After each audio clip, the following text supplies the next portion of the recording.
আজকের দুর্দান্ত রেসিপি হচ্ছে পিনাট বাটার বা বাদামি।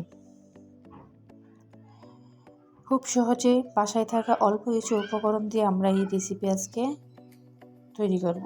চলো, এখানে আমরা 2 কাপ চিনি দিয়ে দিলাম। এটাকে আমরা অনবরত নেড়ে যখন একটা হালকা বাদামি কালার চলে আসবে তখন আমাদের বাদামগুলো দিয়ে দিব।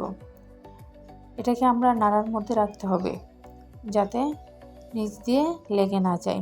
যখন একটা ব্রাউন কালার চলে আসবে তখন আমরা বাদামগুলো দিয়ে দিব। বাদামগুলো দিয়ে আমরা সুন্দর করে এটাকে মিশিয়ে নেব। যখন মিশানো শেষ হবে তখন আমরা একটা পেপার বা স্টিলের থালিতে তেল ব্রাশ করে আমরা এটাকে ঢেলে নিব। এখন এটাকে আমরা পিস পিস করে কাটলাম। দেখুন কতটা ঘন এবং কতটা সুন্দর হয়ে আমাদের পিনাট বাটারটা তৈরি হয়েছে। দেখতে কতটা সুন্দর লাগছে।